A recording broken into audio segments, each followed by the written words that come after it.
Hey guys, JNasty here. What is up, guys? Today's video commentary topic is about is gaming equipment worth it in Call of Duty? And I'm gonna go over some stuff. I'm gonna talk about Scufs, control freaks, monitors, headsets, all that, and some other stuff, and why some people might get it and why it might help you, even though, in my opinion, it does nothing for you.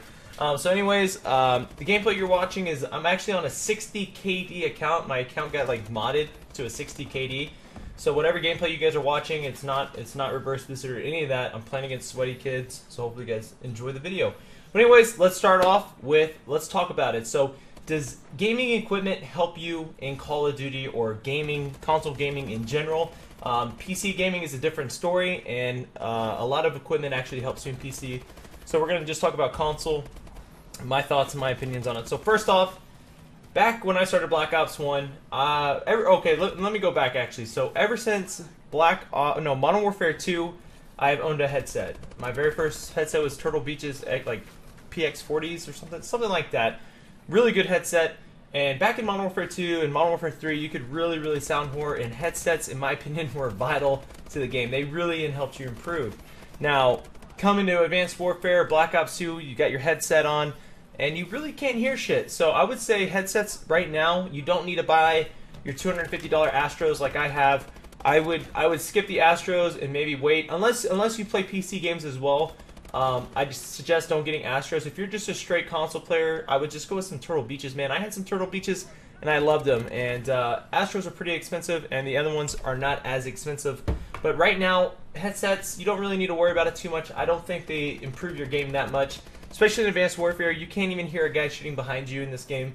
So I would just lay off on the headset, and maybe in Black Ops 3 or World at War 2, you'll be able to actually hear some gun sounds and determine where they're at in the game. So like I said, back in Modern Warfare 2, Modern Warfare 3, a headset, would that improve your game? Yes. Currently, right now, I don't think so. So let's talk about something else. Let's talk about a monitor. If you guys know this, I play on a monitor with a 2 ms response time. You're probably wondering what is a response time. So, like, say you're playing the game, you got your controller here, and you go. Let's say we go right. We click right, and when you click right, there's actually a delay time between you and what you're clicking and what is on the screen. So, like on a big screen TV, like it's like maybe a 10 millisecond response time. And when I play on a big TV, I honestly don't play. I can't play. I literally cannot play on a big TV because the response time is so slow compared to my monitor, and I actually suck on big TVs. I can only play on a monitor now. But now, let's say you've been playing on a TV your whole life and you're used to it. You're good to go, in my opinion. I played on a 42-inch TV back in Black Ops 1, Modern Warfare 2, and I destroyed on it. I don't really think a monitor is worth it. Does it benefit you a little bit? Yes, it's a minute difference, in my opinion. It's not like game breaking, but if you want to upgrade to a monitor, I would suggest it, because you always want to play on something around 23 inches. You don't want to go anything bigger. 21 to 23 is about 23. I would say 21 to 24 is about the key size of a monitor you guys want to get. Playing on a big screen TV is pretty. It's not ideal. I'm going to throw that out there. So would I suggest upgrading to a monitor? If you have the money, yes, I would consider upgrading it. Simply because it is a minute difference, and it's a slight difference. It's a slight improvement. If you have the money, go for it. If you don't, I don't recommend it. So let's talk about something else. I've always wanted to talk about this. Let's talk about a Scuf controller. If you guys don't know what a Scuf is, it pretty much has these little paddles on the back that you click. One is to jump and one is to knife. Now, Advanced Warfare, when I play Advanced Warfare, I personally don't use my Scuf. In Advanced Warfare, I don't recommend buying a Scuf right now. I really don't recommend buying a Scuf. I don't feel like they're the value, the $160 that you're gonna pay to buy one if you're gonna buy one. I don't feel like it's worth it in this game. I play with a regular PS4 controller, if you guys didn't know this, and I just jump regularly. Now, in a game like Black Ops 2, a Scuf was amazing. What you would do is you would get in a gunfight and you could jump while aiming. And that's the whole thing with the Scuf controller, is it allows you to jump while keeping your thumb on the thumbstick so you can aim and jump at the same time. Normally you would have to jump and then go back onto your thing and do that, and it wasn't ideal. I think a Scuf is a huge key. It was a huge deal in Black Ops 2, and I think that's why it blew up so much, because it was so important to have in Black Ops 2. Now, Ghost, I didn't play a lot of Ghost. I couldn't tell you. Advanced Warfare, I don't use a Scuf at all. But if Call of Duty is going to be around Black Ops 2 the next year, I highly, highly suggest getting a Scuf controller. They are worth every single penny, in my opinion, especially in Black Ops 2. They were amazing. And what I like about a Scuf controller, guys, is it gives you these dome. You see how I have this dome thumbstick? I really like dome thumbsticks. This one's concave, and then this one is domed. And I really like dome thumbsticks, especially on the Xbox One controllers, because the Xbox One controller, like, I hate the thumbstick. So I highly recommend getting both dome thumbsticks if you ever get a Scuf controller, guys.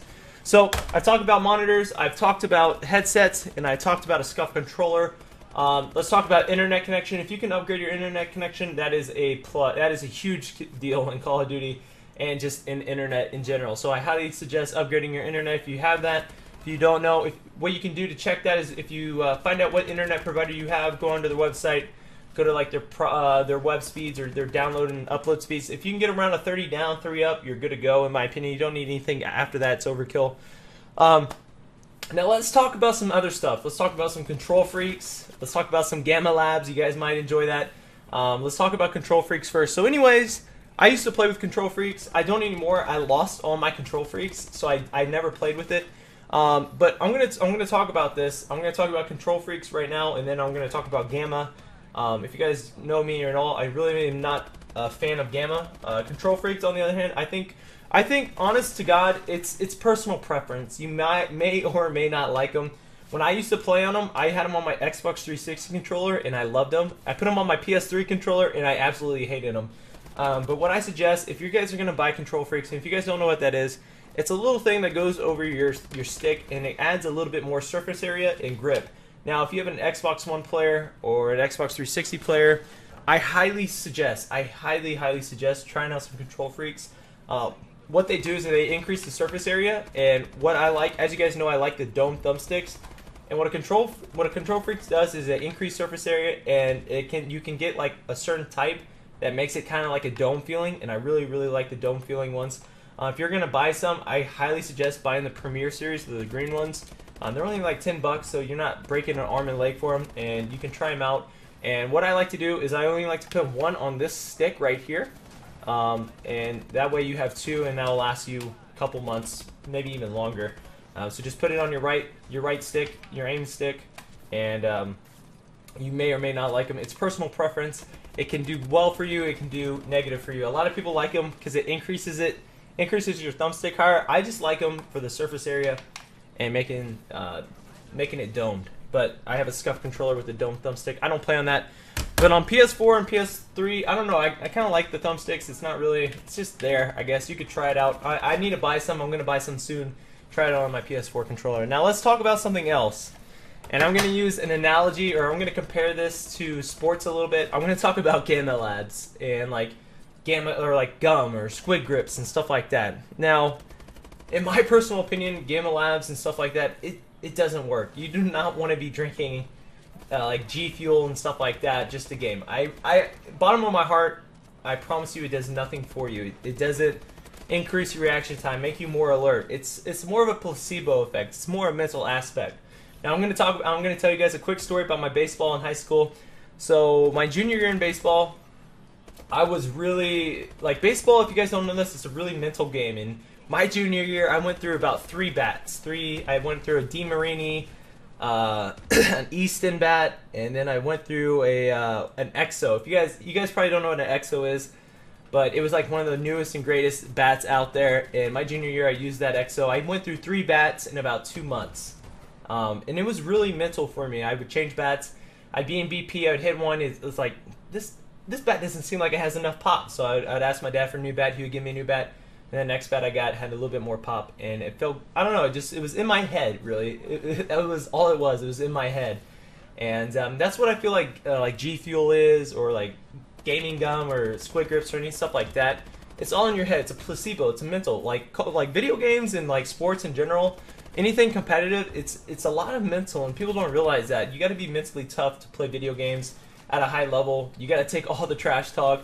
You got to do that. You got to perform under pressure. It's the same as sports, but just you're gaming instead of actually moving and being physical.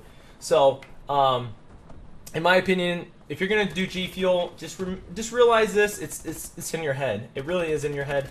And if you take it and you feel like you play better on it, good for you. That's what it's supposed to do. I don't feel like it's gonna help you at all.